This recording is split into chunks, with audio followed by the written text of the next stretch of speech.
Mon rôle au sein du Cercle des loueurs est avant tout d'être un des membres fondateurs.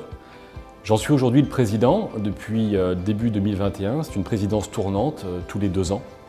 Le Cercle, c'est une association loi 1901 qui regroupe 25 loueurs indépendants et à peu près 350 collaborateurs. Et c'est un ensemble d'acteurs qui pèse à peu près 630 millions d'euros sur le marché du financement d'équipements par an. MIL est un loueur indépendant créé en 1987 qui intervient sur le financement locatif d'équipements informatiques, d'abord sur les moyens systèmes IBM, puis a évolué vers le financement de la micro-informatique. Et nous faisons ça au travers de 3 activités. La principale qui est le financement locatif d'équipements informatiques, la location longue durée, de 18 mois à 60 mois. Mais nous intervenons également sur des durées plus courtes au travers de notre activité de location courte durée, de 1 jour à 18 mois. Et enfin, nous intervenons dans la recommercialisation d'équipements, l'activité brokerage informatique qui nous permet donc de revendre principalement aux acteurs du marché des équipements de seconde main qui ont été révisés et reconditionnés. Paradoxalement, les ventes d'équipements informatiques sont encore peu financées par rapport à beaucoup d'autres marchés puisque seulement 20 à 25% des ventes d'équipements informatiques font l'objet d'un financement locatif. Donc c'est un enjeu pour nous parce qu'il y a une vaste part de marché encore à saisir sur ce marché qui évolue fortement.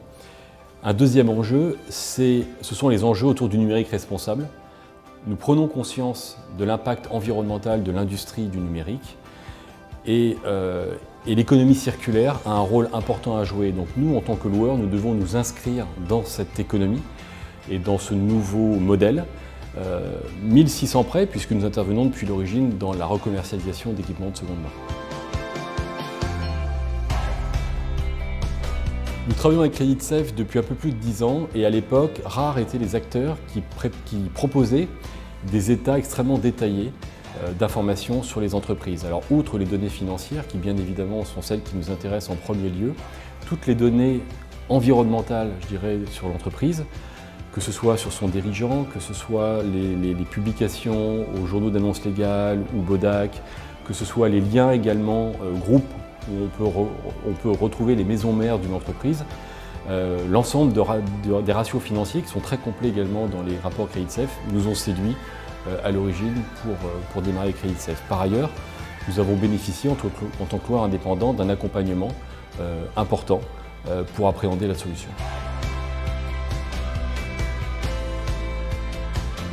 Alors, les avantages de CreditSafe par rapport à ses concurrents, c'est pas facile pour moi de répondre à cette question parce que travaillant depuis plus de 10 ans avec CreditSafe, je n'ai pas de référentiel récent et de comparaison possible.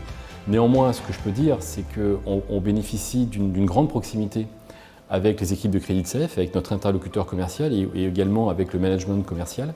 Chaque fois qu'on a pu remonter des questions, il y avait une grande réactivité de la part de CreditSafe. Également, un autre point qui est important, c'est l'enrichissement régulier de l'outil CreditSafe et de la base. Je pense notamment, ces dernières années, aux informations sur le contentieux, qui sont extrêmement importantes à consulter, et plus récemment, aux informations concernant les indicateurs Covid, qui sont également des choses capitales pour nous dans notre prise de décision. On apprécie chez Audrey sa proximité et sa grande réactivité. Chaque fois qu'on a une question, elle est là. Et elle est également force de proposition assez régulièrement pour s'assurer que l'on utilise pleinement l'ensemble des services qui sont proposés par CreditSafe.